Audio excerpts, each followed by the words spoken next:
for me, it's fiction. Karen Seeley likes that too, but she loves design books. And Karen, you have brought in some of your gorgeous favorite design books. I have. And you know, we're actually going to start with the one that's from my own office and my own collection. Yeah. And this is one that I was forced to buy in interior design school as a textbook. And to be honest, it's the one I go to all the time. Oh, and so the reason good. I wanted to show it off today is it's one that wouldn't jump off the shelf at you.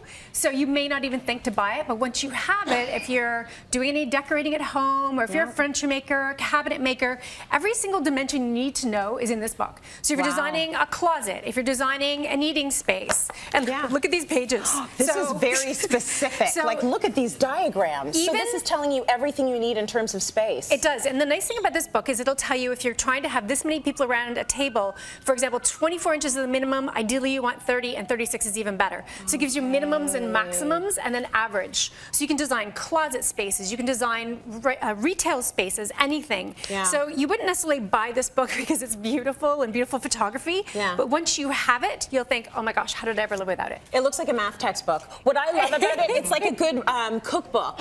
You know, I'm surprised there's no wine stains in there. Like, you can tell you're going back to it again and again, well, we haven't gotten to the page with the wine stains yet. What else did you bring? So, and that is the truth. One nice thing about a book is you can sit and relax with it, and most of them nowadays I'm finding are telling a little bit of a story. So they're not as textbooky. This one I loved because it's an eco book and it talks about working with older homes. And this is a very timely topic right now. So one of the topics that I really loved in this book is it talked about flooding.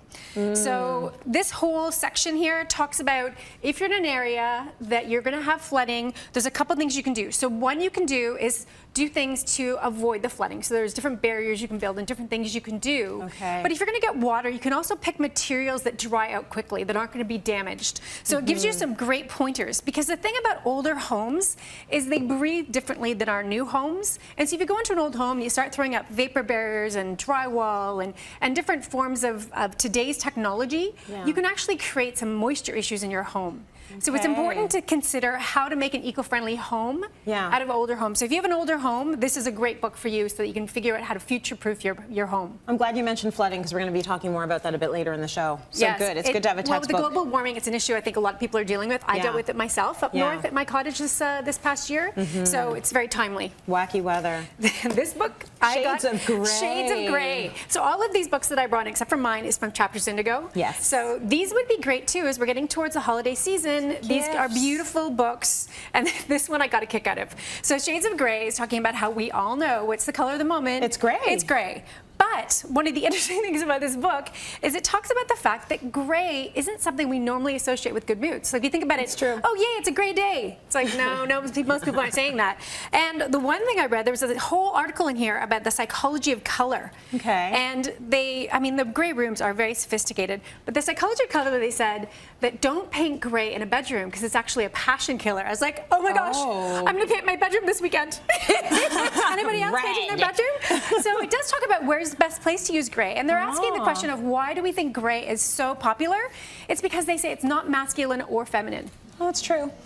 And I think, I don't know, it's a safe and sophisticated neutral. It is. I think it goes with everything. It goes with everything. And it's lovely and it's classy, but I don't know, maybe we'll move into red in the future. Well, then everyone will just be angry. Well, they actually say we're moving towards a warmer palette, so it is happening. So in fact, this book here actually shows a lot of the warm tones.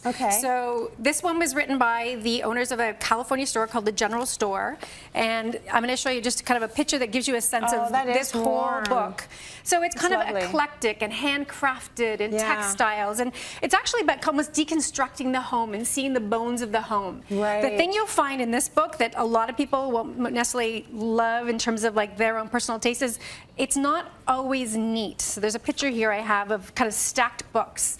So not everybody wants a whole corner of stacked books. It's beautiful. They're beautiful to look at.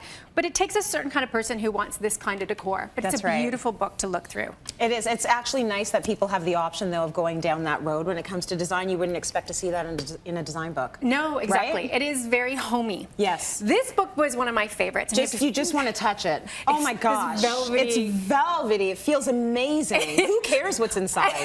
This book is so good. It is. It does feel great. Keep the red wine away from this one. and the kids' little greasy fingers. Yeah, don't touch it. So this book is actually based on, it's almost an encyclopedia. So it's 400 different interiors. Okay. And it's A to Z. And it's literally, you can go through this book and you can see things that, you know, are very modern, very eclectic. So it's kind of the last 100 years of decor. Yeah. And it's famous style icons. It's famous architects. Ooh. So like, you can almost not go wrong. I flagged a bunch of pages, but you know, it's just literally gorgeous. Look at this really modern decor. That's I was like, beautiful. is that a little TV up there hiding up in the ceiling? It's like a spaceship. So it really very much like a spaceship. Very cool as a sort of an inspirational book to go to. Like you go there for inspiration, like, oh, maybe I'm into this mood. Maybe I'll you know, sort of design my room based on this, but that's good to have. You're going to see everything. And then a lot of these other books have great tips. This is a style blogger. She talks about ways to use wallpaper and curtains. The bohemian thing is very big, so they're really fun books. We're going to put all of them on our website, cityline.tv, so people can see the list and pick what they like. Thanks, Yay. Karen.